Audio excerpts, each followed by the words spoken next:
Ek wil aangaan om met julle te praat oor die Bybel. Daar weet so 2 boodskappe gebring rondom, ek dink die mees belangrikste boek wat in hierdie wêreld is, alhoewel 'n klein persentasie van mense regtig betrokke is by hierdie boek. Dis hartseer.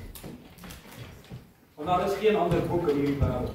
Daar was nog nooit in die verlede enige ander boek soos die Bybel nie.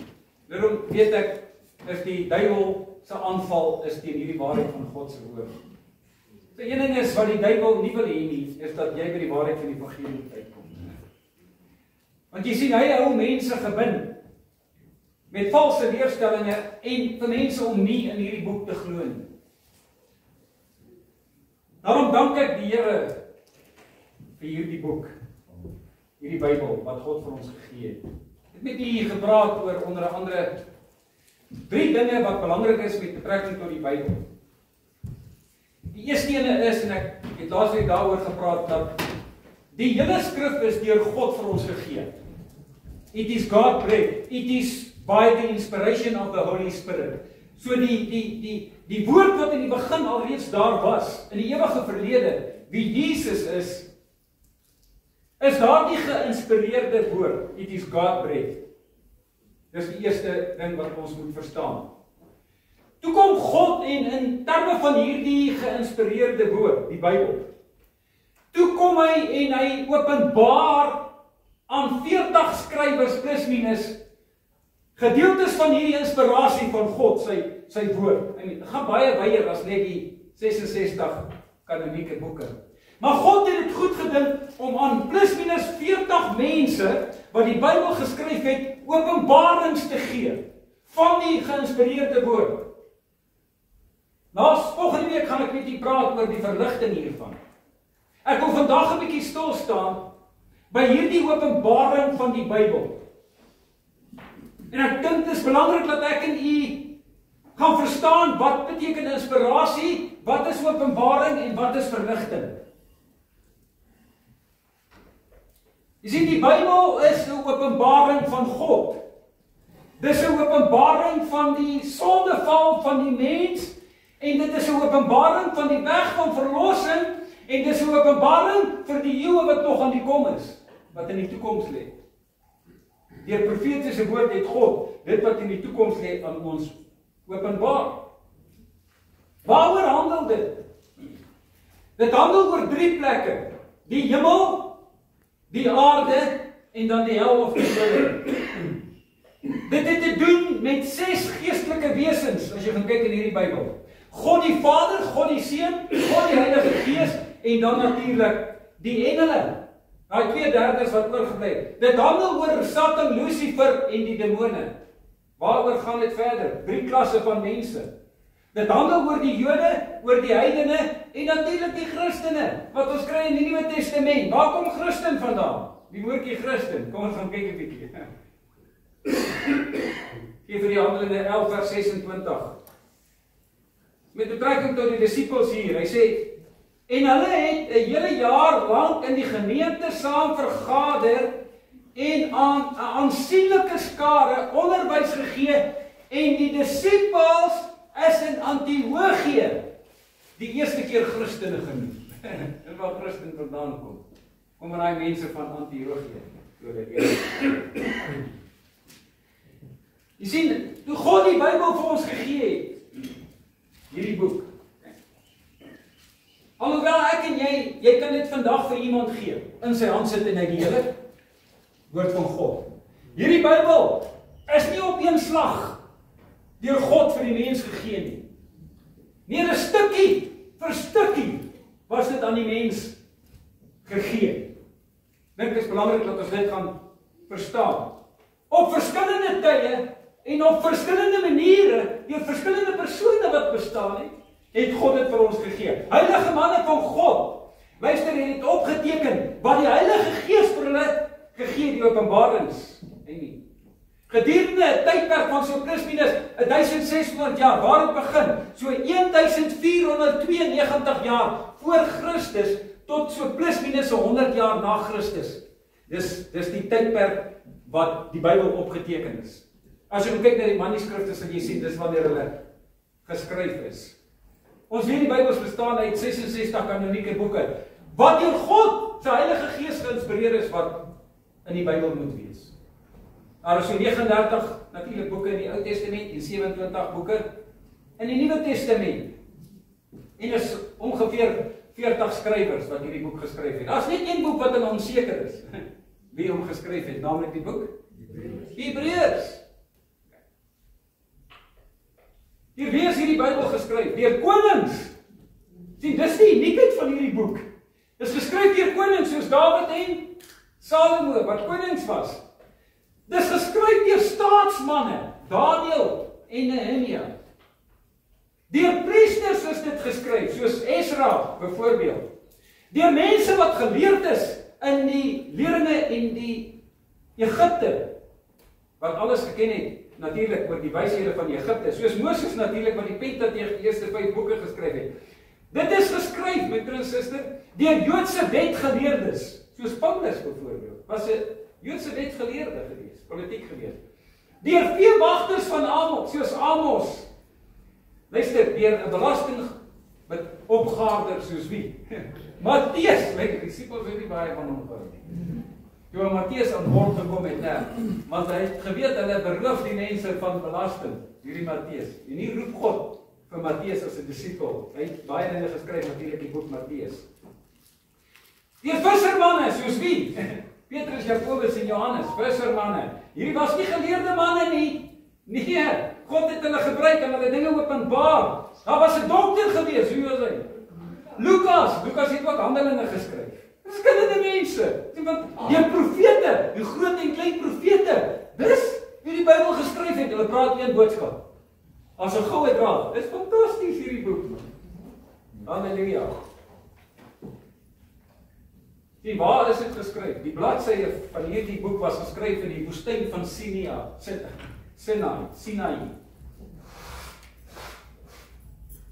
Luister, broer en suster, in die kranse van Arabië, die heuwels van die dorpe van Palestina, dis waar dit geskryf is. In die home van die tempel is hierdie boek geskryf. In die skole van die profete in Bethel en in Jericho. In die paleis van Susan in Persië is dit geskrywe. Aan die oewer van die rivier Kebar, luister, in Babylonië, in die kerkers van Rome en op die eensame eiland van Patmos, het die apostel Johannes dit opgeteken. Verskillende plekke, 3 verskillende kontinente is hierdie Bybel geskryf. Dit maak hierdie boek uniek. Sien, ons het 2 testamente, ons het die Ou Testament en die Nuwe Testament. Luister, dis nie 2 afsonderlike boeke nie. Die nuwe neem die plek in van die ouwe. En dan sê hy hierso dat die ouwe, luister my broer en suster, is maar net waar die nuwe toegemaak is. Jy sien, daar's baie verseelde dinge in die Ou Testament wat verwys eintlik na Christus. Luister, so as jy gaan kyk na die nuwe is toegevou in die ouwe en die ouwe word ontvou, oopgemaak deur die nuwe. Dit wat in die Ou Testament is wat nie vir die mens niet is nie, is ontvou, is geopenbaar, profetiese woord het in vervulling gekom in die Nuwe Testament. Jy kan nie Levitikus verstaan as jy nie Hebreërs gelees het nie. Hoe gaan jy Hebreërs lees sonder dat jy Levitikus verstaan? Hierdie 2 word gekoppel aan mekaar. Hoe gaan jy Daniël verstaan sonder Openbaring? Of Openbaring sonder Daniël? Kan jy sien, hoe word hierdie woord van God saamgekoppel? Hoe kan jy die Pasga verstaan? Hoe kan jy Jesaja 53 verstaan, as jy nie Matteus, Markus, Lukas en Johannes lees nie? Dit word vasgevat in die ouwe, is toegemaak in die ouwe, dit word ontvou en oopgemaak in die nuwe. Nou kan ons hierdie boeke by mekaar bring, en dan kan ons verstaan, wat sê die Bybel? Hoe gaan jy Petrus verstaan, waar hy praat oor die 3 aardes? Hoe gaan jy dit verstaan, as jy nie Genesis 1 lees nie? Openbaring lees nie, Esegiel 28 lees nie, Jesaja 14 lees nie. Hoe gaan jy? Kan jy sien, hoe is hierdie gekoppel aan mekaar? Dis waar God, he's bringing the dots together, sodat jy 'n groot prentjie kan kry van God se woord. Dis 'n unieke boek, my broer en suster. Sien, daarom sê die Bybel dat die hele skrif is nuttig tot lering, nie net 'n gedeelte nie. Alhoewel baie in die Ou Testament nie van toepassing is nie, kan ons hierdie dinge vat om te gaan sien hoe is die nuwe ontvou in die ouer. Of die ouer is ontvou. Luister in die Nuwe Testament. Daarom is die hele skrif is nuttig tot lering. Nie die Nuwe Testament nie, daarom sal ek baie keer lering gee oor die Ou Testament, maar het is belangrik dat ons gaan kyk in die konteks waar ons dit sê, ek gaan nou daarby uitkom, en dat ons dit gaan verstaan. Wat is die taal van die Bybel? Drieledig. Figuurlik, simbolies en letterlik. Hier is baie belangrik. Jy sê, want ons hier gaan weer mekaar raak, gaan daar probleme wees. Ons gaan kyk na die Bybel, uitdrukking soos, luister verhard jou hart nie. Luister, dit is nie letterlik nie. Jy kan wel cholesterol bietjie kry, probleme. Hartprobleme ensovoorts. Bybel praat van 'n hart wat verhard is. Is nie letterlik nie, hierdie is figuurlik. Laat die dooies hulle eie dooies begrawe. Hoe gaan jy dit regkry, dooie? Jy kan nie hierdie letterlik opneem nie. Dis figuurlik, simboliese taal. Die Bybel is vol van simbolieke. As jy gaan kyk na Daniël, as jy gaan kyk na die apostel Johannes, as jy gaan kyk na die profete van ouds, het hulle Daniël kom en hy sien diere uitkom uit die see uit. Hy sien 'n dier op die strand. Wat is dit? Dis simbolies. Ek het Openbaring 13 laasweek vir gelees. Die apostel Johannes, wat sien hy? Hy sien 'n dier uit die see uitkom. Hy het 7 koppe en 10 horings en op die 10 horings is daar krone. Hierdie is simbolies van lande en konings. Kan dit nie letterlik opvat nie. Daar gaan nie letterlik 'n dier uitkom uit die see nie. Belangrik dat ons hierdie dinge gaan verstaan. Dan praat ons van die letterlike opneem van die Bybel. Hierdie aarde, nee, is net simbolies, of nie? Of het ons 'n letterlike aarde? Ons het 'n letterlike aarde, ons letterlik. Maar wanneer dit kom by die hel, ons het nie meer letterlik nie. Is dit nie interessant nie? God praat van die aarde, die hemel en die hel. Maar nee, die aarde is letterlik, maar nee, die hel is net simbolies. Nie regtig nie. Ja, gaan vandag vir u sê, die hel is 'n werklikheid, as 'n letterlike plek. Die hemel waar God woon, is dit net simbolies. Daar is al hoeveel mense al by God in die 3de hemel. Daar is hoeveel mense al in die hel. Letterlik. Dit is nie figuurlik of simbolies nie. Belangrik. Wanneer jy die Bybel bestudeer, wanneer jy hom lees, moet jy weet, is dit letterlik, figuurlik of simbolies. Dan gaan die pap op die grond val. Mense gaan verward raak en deur mekaar raak. Party mense luister, wanneer dit simbolies of figuurlik, dan neem hulle dit letterlik op. Markus 16:20 ek op vir u genoem. Vir die wat geglo het sal hierdie teken volg. My naam sal die duiwels uit, of seker sal hulle die hande lê. Kyk. Dan sal hulle opneem, vir iets wat ek gedrink het. Geen skade doen. Kyk. As jy wil hê ons moet dit letterlik opneem, gaan ek dit doen. Ek gaan volgende week gou print van ek vir julle gee. Ek wil kyk dit geloof. Ons gaan dit nou letterlik opneem. Ek kan dit nie doen nie. Baie belangrik dat ons dit gaan verstaan. Wanneer dit kom by die woord van die Here, is daar 3 dinge waarteen ons moet waak wanneer ons God se woord hanteer, dit verkondig of uitleef. Eerste een is die verkeerde interpretasie van God se woord. Ek gaan volgende week met julle daaroor praat. Hoekom sit ons met soveel denominasies? Hoekom sit die kerk met soveel verskille? Wanneer dit kom by die woord van God, het dit met die interpretasie van die openbarings te doen. Nie fout met die openbarings nie. Daar's nie fout met die inspirasie nie. Dit is verligting, daar's nie verligting nie. Die toepassing van die skrif is belangrik. Wanneer jy die woord van God bestudeer, moet jy gaan kyk, is dit nog van toepassing vandag? Baie dinge kom mense en hulle vat die woord en predikers verkondig die evangelie wat niks met jou en my te doen het nie, van toepassing nie. Dit was net van toepassing op byvoorbeeld die Jode, net op een geleentheid. Dan wil ons hierdie woord vat, ons maak dit van toepassing op ons, dan realiseer dit nie, raak ons ongelukkig en mismoedig. Staan Here, die woord, dit werk nie, dit gaan nie werk nie, nie van toepassing op ons nie. Baie belangrik, daar moet gaan kyk. Derde, moet gaan kyk na konteks. Luister, in die huisemark. Wat is baie belangrik? 3 woorde wat hulle noem. Location. Luister, baie. As jy huis koop, maak kyk na location. As jy die woord van God bestudeer, konteks. Ons haal dinge uit konteks uit. En dan verkondig ons dit, dan werk dit nie en realiseer dit nie en dan gee ons God die skuld en sê die Bybel is nie die waarheid nie. Dis ons wat foute maak. Hoekom? Want mense het verkeerde blootstelling aan God se woord. Luister, daar's vooroordeel of begeerte om die skrif die een of ander gunstelingstelling te laat leer. Want ons wil mos die woord verdraai om aan te pas by ons. Hoekom? Want jy sien mense soek mos die predikers wat hulle ore streel. Die woord van die Here sê in die laaste dae gaan mense predikers soek wat hulle ore streel. En as pastore dit doen dan raak argument as met argument. Groot gebied. Nie dat ek sê groot gemeentes is verkeerd nie asseblief. Maar die woord van die Here sê, in die laaste dae gaan mense predikers soek wat die ore streel. Nie wat die woord reg sny nie. Want jy sien mense raak offended. Nee! Pastoor wat die woord aanpas by ons. Here, ek gaan nie aanpas by u woord nie. Here, nie my lewensomstandighede nie. Vader, nie asseblief, Here, laat u woord by my aanpas. Hier is die mense gaan sulke predikers soek. Hier gaan jy dit nie kry nie.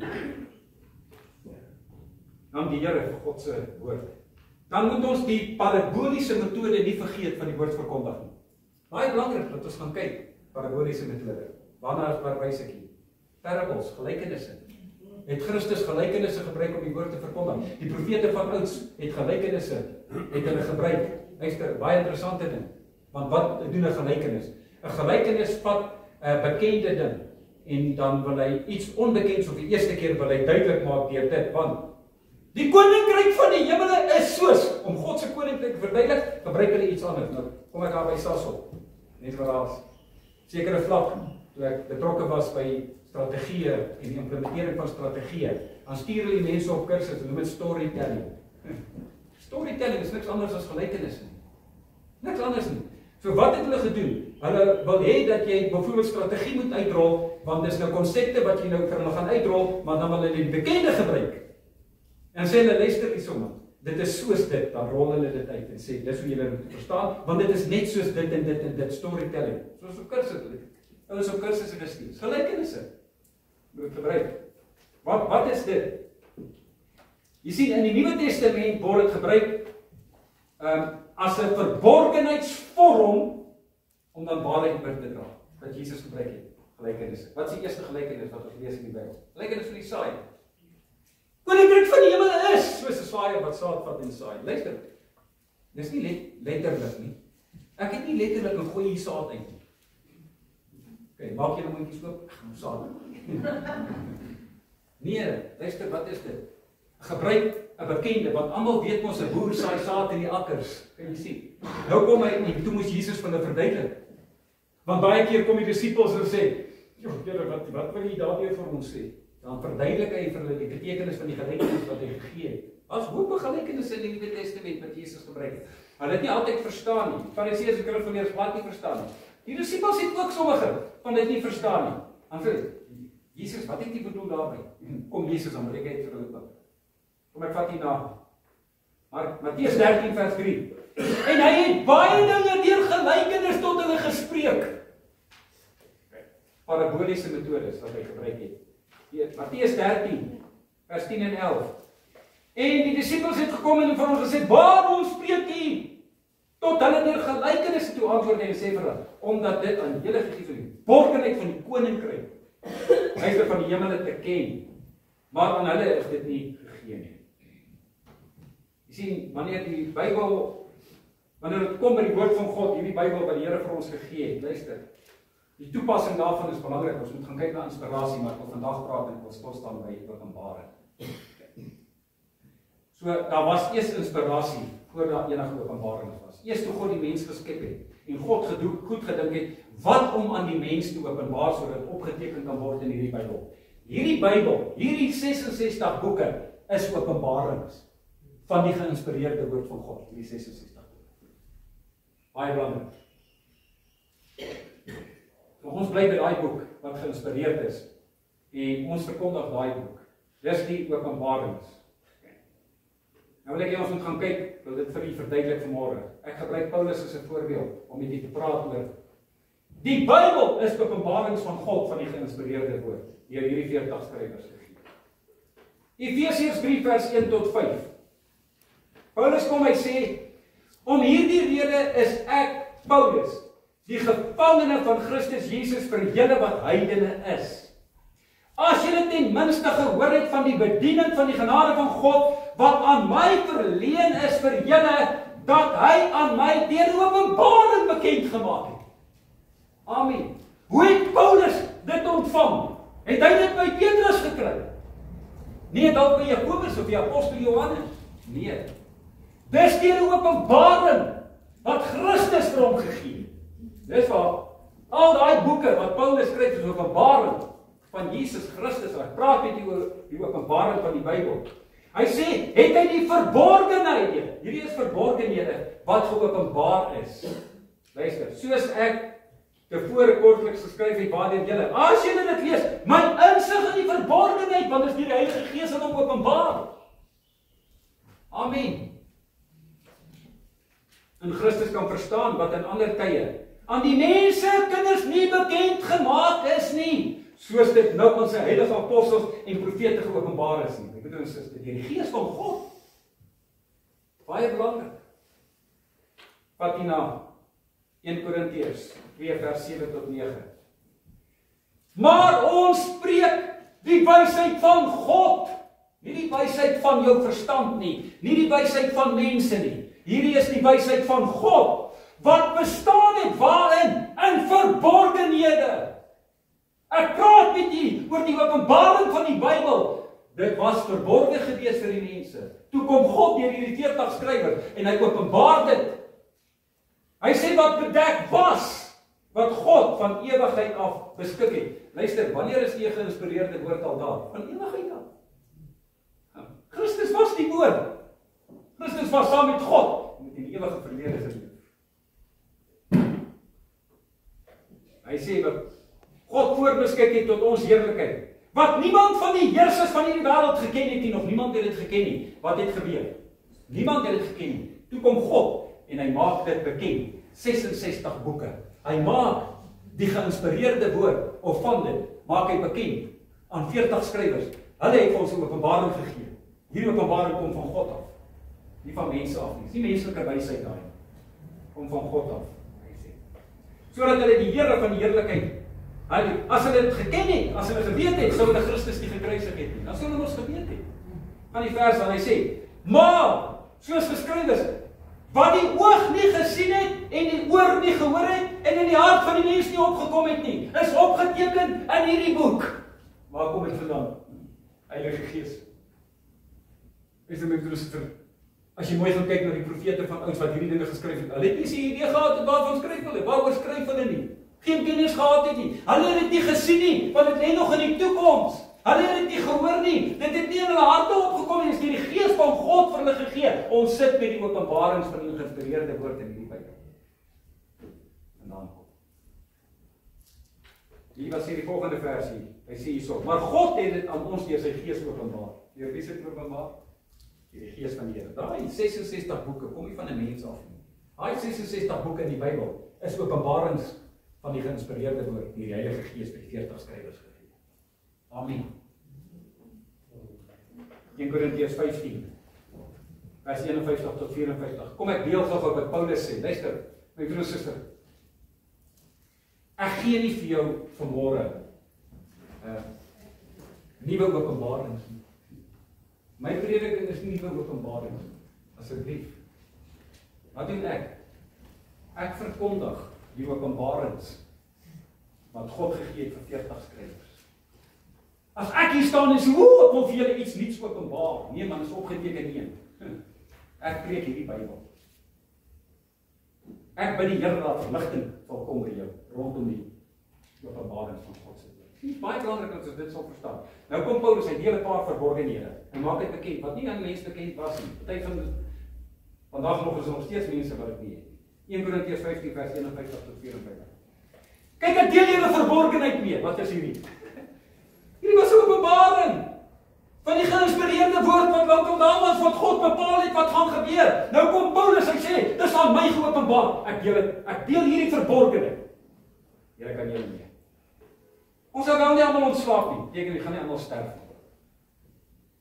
Ons sal almal verander word. Hier kom 'n tyd wat dit gaan gebeur. Luister, hier lê nog in die toekoms.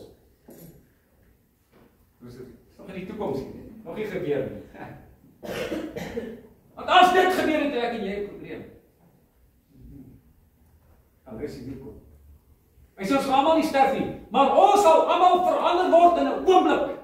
In 'n oogwink by die laaste bassein, want die bassein sal weer klim en die dode sal onverganklik opgewek en ons sal verander word. Luister, jy het nog nie deur daai verandering gegaan nie.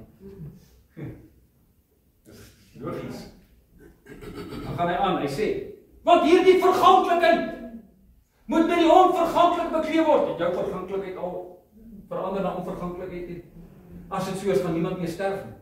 Jy gaan nie meer sterf nie. As dit so is. Lê die toekoms.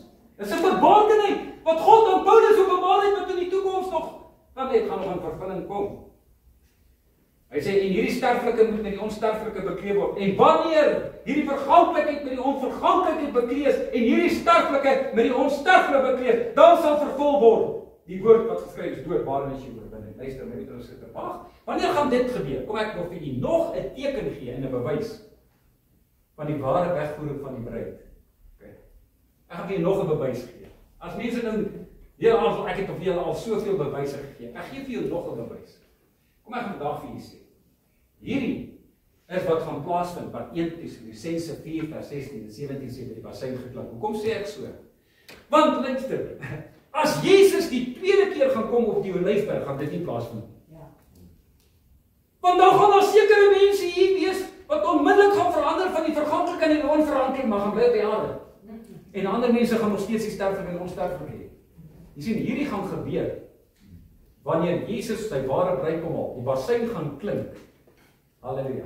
En dan gaan hierdie plaasvind wat 1 Tessalonisense 4 vers 16 en 17 en 1 Korintiërs 15 sê, die wat gesterf het gaan in elk geval saam met Jesus kom, sê die Bybel. Ja. Hoekom? Want hulle moet 'n verheerlikte liggaam kry.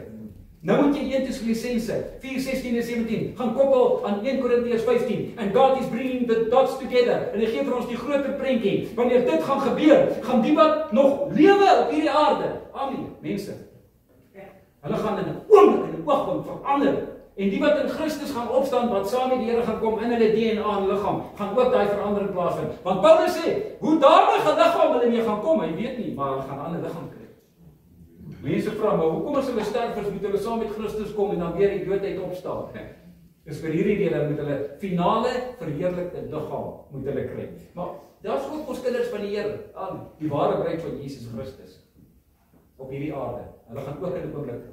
En in 'n oogwink gaan hulle verander. Halleluja. En dan gaan hulle geaardpad word in Jesus tegemoet in die lig en so gaan hulle altyd by die Here wees. Amen. Dis God. Maar die woord van die Here sê net en suster, vir party is dit nog steeds verbonde. 1 Timoteus 3 vers 16. En onteenseglik die verborgenheid van die godsaligheid is groot. Wat doen Paulus deur sy prediking? Hy kom openbaar aan ons die verborgenhede van die geïnspireerde woord, godsaligheid. Godsaligheid beteken gospel, the gospel. Dis letterlik wat dit beteken, die evangelie. God is geopenbaar in die vlees. Wie is dit? Jesus. Wat sê die woord nie? God is geopenbaar in die vlees. Hier is Jesus. Want as ons gaan kyk na hierdie gedeelte, is geregverdig in die gees, het verskyn aan engele, is verkondig onder die heidene, is geglo in die wêreld en is opgeneem in heerlikheid. Jesus Christus, maar is God geopenbaar in die vlees. Sien hoe belangrik is die skrif, dat jy nie net een skrifgie moet vat nie. Nou kry jy, as jy kyk na Johannes 1 vers 1 en 2. In die begin was die woord en die woord was by God en die woord was en die woord het vlees geword. God geopenbaar in die vlees, vorm van Jesus Christus. 1 Johannes 1 vers 2 sê presies dieselfde van Jesus Christus wat God geopenbaar is in die vlees. Presies dieselfde. Johannes 14. Kom Jesus, hy sê luister. Filippus sê vir hom, toon ons die Vader. Hy sê luister, as jy my gesien die Vader is en ek die Vader is een. Hoe sê jy toon my die Vader? Hier's God geopenbaar in die vlees. Dis 'n mystery. Openbaring 1 vers 19 en 20. Ons gaan kyk in die 1. Skryf die dinge op wat jy gesien het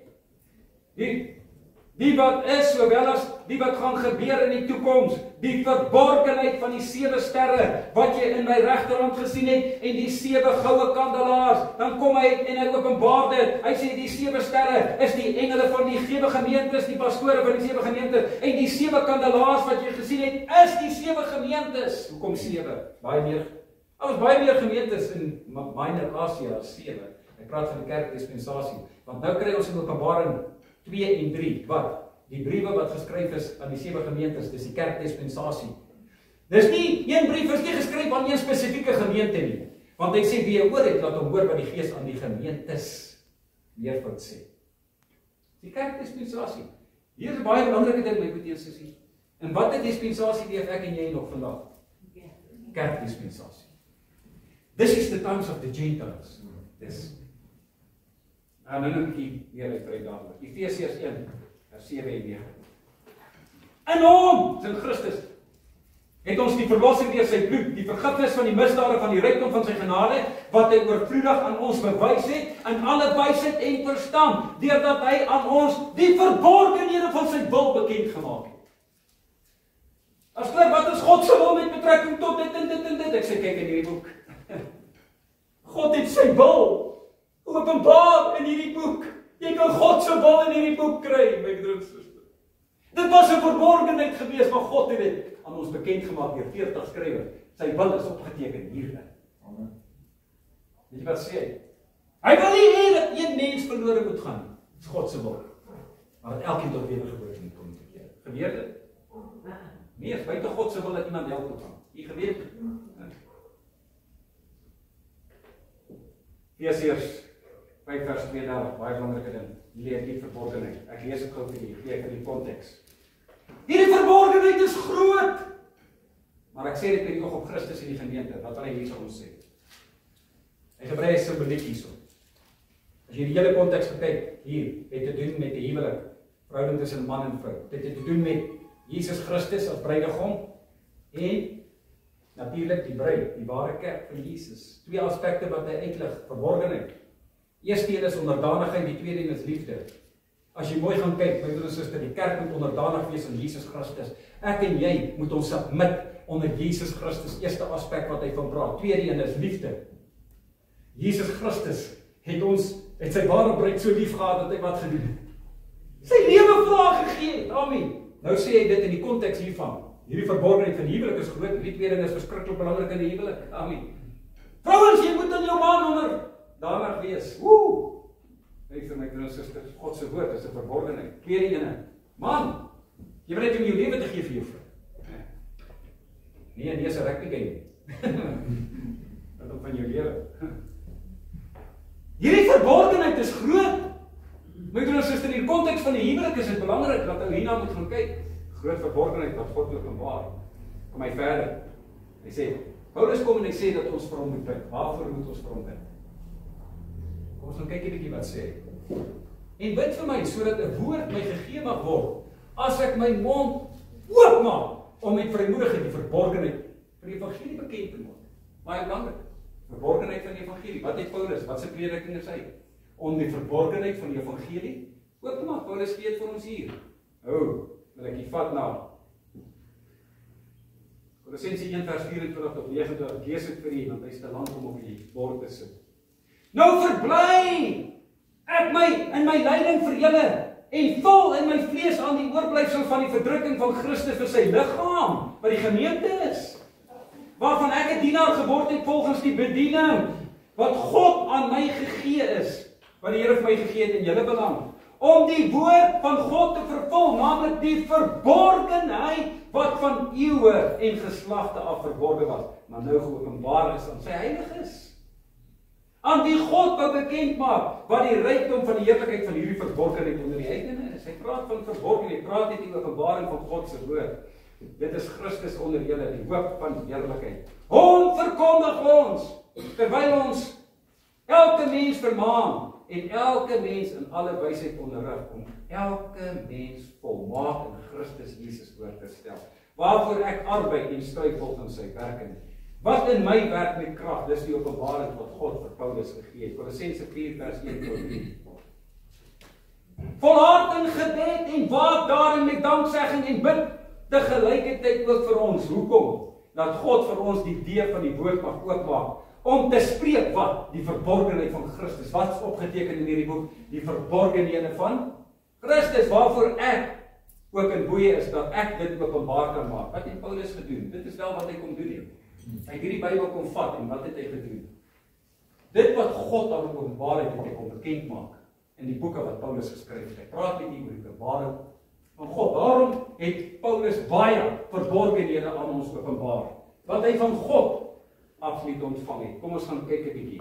In Kolossense 2 vers 1 tot 3. Hy sê, want ek wil hê dat julle moet weet wat 'n groot stryd ek oor julle het, en oor die wat in Laodicea is, en almal wat my aangesig in die vlees nie gesien het nie, dat hulle harte vertroos mag word, deurdat hulle saamgevoeg word in die hele liefde tot alles, rykdom en volle versekering van insig. Ons praat hier van insig. Hy sê, om die verborgenheid te leer ken van God en die Vader en Jesus Christus. Wat wil die Here hê moet ek en u doen as kerk? Ons moet die verborgenhede wat God gegee het aan daardie skrywers van die Bybel. Die Here wil hê ons moet dit ken. Ons moet weet wat is sy wil. Woord van die Here is baie belangrik. Romeine 11:25. Want ek wil nie hê, broeders, dat julle hierdie verborgenheid nie moet weet nie. Want God wil hê ons moet dit weet, sodat julle nie eie wys mag wees nie. Dat die verharding ten dele oor Israel gekom het, totdat die volheid van tyd ingegaan het. Wat is die volheid van tyd? Ek het met u gepraat. Dit is the times of the Gentiles. Wanneer eindig die volheid van tyd? Een van die. Amen, wat 'n revelation. Maar wanneer is dit nie na? Wanneer eindig die volheid van die heidene? Die wegvoering. Wegvoering van die bruid van Jesus Christus. Wanneer daai kasyne geblaas, halleluja, en Jesus sy ware bruid haal, dan eindig die volheid van die heidene, the times of the Gentiles. Wat tree dan in? 70ste week wat God aan Daniël openbaar het. Laaste week. Amen. Wat is tydelik rondom dit? Romeine 16:25 tot 26. Aan hom dan wat magtig is om julle te versterk volgens my evangelie en van die prediking van Jesus Christus. Wat? Ooreenkomstig waarmee? Ooreenkomstig die openbaring van die verborgenheid wat eeue lank verswyg is, maar nou geopenbaar is. Ek dank die Here, my broers en susters, dat ons het die openbarings van God. Hierdie is die openbarings van God wat ek en jy. Dit was onbekend gewees en God het gekom en het goed gedink. En hy het vir ons 66 boeke gegee wat die Bybel is. En hy het hierdie dinge aan ons kom openbaar. Hoekom? Sodat jy kan weet en kennis kan hê. Hierdie is baie belangrik dat jy moet weet wat staan hierin. Die waarheid van God se evangelie. En dis die uitdaging wat ons het, en ons is om die waarheid van die evangelie te hoor en dit te verkondig. Paulus verwys na hom en die ander wat die Nuwe Testament geskryf het en verkondig het as bedienaars van die verborgenhede van God, 1 Korintiërs 4:1. So moet ons dan beskou word as dienaars van Christus en die bedienaars van die verborgenhede van God. Ek is nie. Ek is 'n bedienaar van die verborgenhede van God. Geen ander mense na die disippels en die 40 skrywers van die Bybel is bedienaars van die verborgenhede van God nie. God het klaar sy verborgenhede tot in die eeue wat kom, het hy bekend gemaak aan hierdie skrywers. Luister. As ek na u toe kom vanmôre en ek sê, gemeente, luister na my. God het vir my nuwe openbarings gegee rondom die 7-jarige verdrukking, dat God gaan nog dinge doen in die 7-jarige verdrukking. God het klaar opgeteken alles wat gaan gebeur, wat hy goed gedink het. Die openbarings wat gaan plaasvind. Amen. Hy het klaar gedoen. Ek sê nie God kan nie vir jou openbarings gee nie.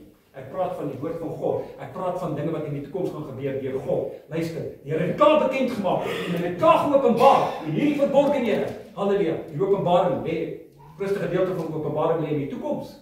God het klaar vir ons gesê wat in die toekoms gaan gebeur deur die apostel Johannes daar op die eiland van Patmos. Dis geopenbaar. Dit gaan gebeur. Ek kan nie nou gaan en sê, "Oh, Here het my openbaring gegee, dit gaan anders wees nie." Aan ander dinge gaan nou plaasvind.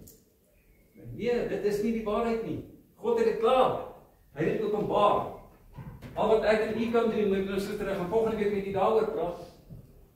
Ek bid die Here dat die Here jou oë gaan verstaan, of jou oë van jou verstand gaan billig, laat daar verligting gaan wees, sodat ons hierdie openbarings reg interpreteer. En die toepassing van die woord 100% reg is. Amen. My prediking is gebaseer op hierdie openbarings. Amen.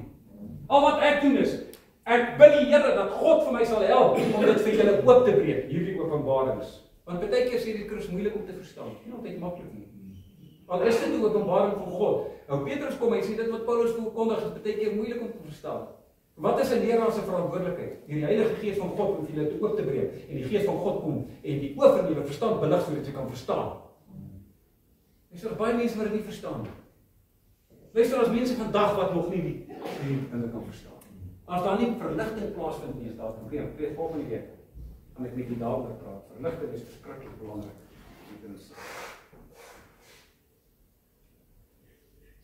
Ek sê so, hulle was beskou as bedienaars van die openbaring, want God het vir hulle die openbarings gegee en dit wat Paulus bedien het is opgeteken in manuskripte. Ek en jy sit met daai manuskripte wat oorvertaal is in 'n boek geskryf en gedruk, naamlik die Bybel. Amen. So ons sit met 3 dinge. Wat is dit? Inspirasie, openbaring en verligting. Amen. Verligting is van toepassing is op jou en my vandag. Halleluja. Ek bid die Here dat God deur sy Gees oor van ons verstand gaan aanbelig die geestelike verligting is ontsettend nodig, my broers en susters. As 'n verskil tussen inspirasie, openbaring en verligting. Amen. By die Here verlig sal. Dit is hierdie belangrik. Daarvoor hy sê. Dit bring jou en my daai boek uit. Kan nie anders as om met u te praat oor 'n nou gesê lewe. Sien, want God het aan daai skrywers dinge openbaar. God bedoel wat hy sê en hy sê wat hy bedoel. Wat wil die Here hê? Ek en jy moet 'n nou gesette lewe lewe. Wat beteken nou geset?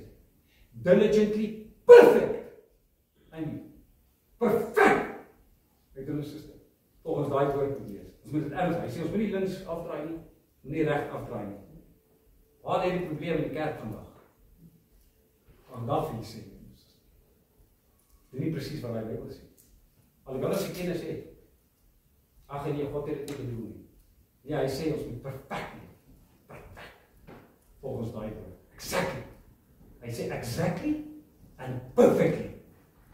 And diligent. Diligent beteken jy moet ywer hê vir God se waarheid. As kinders van die Here dit gaan verstaan, weet jy wat gaan die kerk in oorvloed wees. Van die kerk sit ek oor binne, tot vandag wie sê. Maar wat is die probleem? As menslike wysheid betrokke by die interpretasie van daai openbarings wat God vir ons gegee het, ons neem dit nie letterlik op nie. Ek praat nie van alles letterlik nie. Ek praat van ag nee, weet jy wat, ek glo nie God het dit regtig gedoen nie. God het nie regtig gedoen nie. Nee, die woord van die Here sê moet dit doen. Ag nee, God se genade. Ek hoef nie dit te doen nie. Maar mense dit mis. Wat ek vandag vir julle sê. Daarom sê die Ou Testament praat van 'n nou gesette lewe. Nuwe Testament praat van 'n nou gesette lewe. Diligently, perfect and exactly do what the word of God says. As 'n kind van die Here dit doen, kom ek vir julle sê, dan kan jy sing the goodness of God. All my life, you have been faithful. You've been good, so good. As verantwoordelikheid vir jou en my. Diligently do exactly what the word of God says and live perfectly. Ja, kan nooit volmaak wees nie. Natuurlik gaan ons nie volmaak wees nie, as kom ons nie 'n volmaakte lewe het op hierdie aarde nie. Maar ek gaan vir jou sê, jy kan nader kom na volmaaktheid. Nee, mense gebruik dit as 'n verskoning, want ek kan nie volmaak wees nie. Ek kan maar in sonde leef bewustelik. Hier is wat die pap op die grond val, my boetie. Kerk van die Here wil nie luister daarna nie. Kom ek gaan vir julle sê, ek is nie gister in die bediening nie, ek en Leon nie. Luister, ons is oor die 40 jaar. Ek leer die bediening is.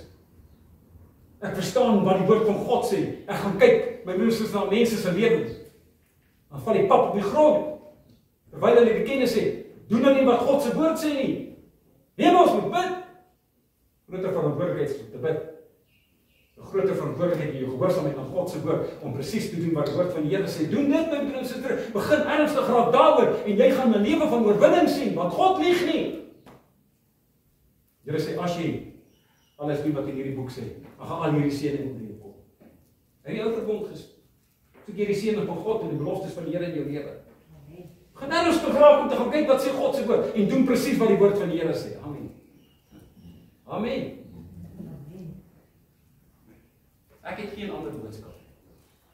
Ek broer en suster, kom ek vir jou sê, een ding die Here my gegee. Een ding die Here my gegee. 'n Paar weke terug. Dis nou. Jy sien, God het vir ons autoriteit en gesag gegee en mag gegee. Ons kan verklaringe maak. Ek kan staan op Jesaja 53. Ek kan dit noem, ek kan dit verklaar. Deur die wonde van Jesus is ek genees. Luister, ek het al hierdie verklaringe in mense se lewens gedaan, meer aan niks. Lieg die woord. Kom ek vandag vir julle sê, ek kan nie genees nie. Ek kan nie. As ek die posisie en die mag gehad het om te genees, kom ek gaan vir jou sê, as daar bin mense waarvoor ek gebid het wat nie genees wil word nie. En dis my hart.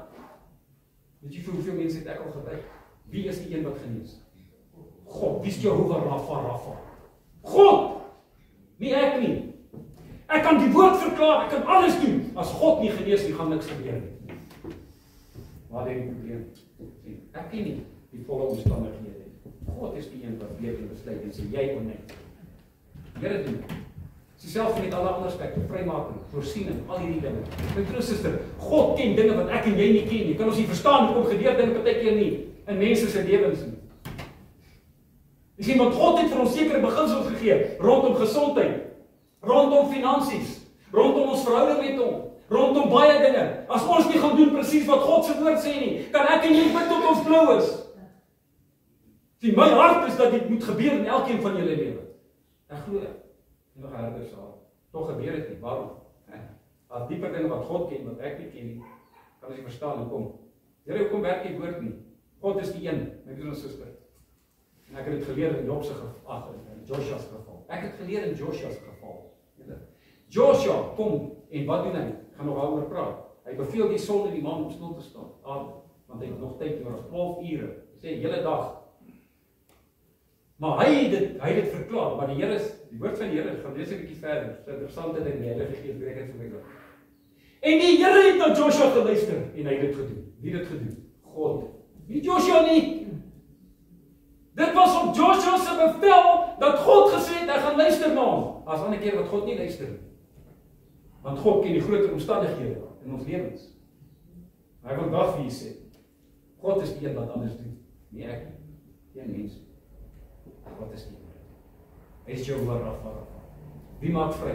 Wie Jesus vrygemaak het sal waarlik vry wees. Woord van die Here. Ek sluit af my broer en suster. Ek pleit by jou as kind van God. Maak seker jy doen wat daai Bybel sê. Want God is ernstig oor sy woord. Geïnspireer. Dis openbarings van God. Al wat moet gebeur, dan moet verligting kom in ons verstand. We gaan ernstig oor die waarheid van die woord en begin doen. Dan gaan ons 'n kerk wees wat in oorwinning is. Amen.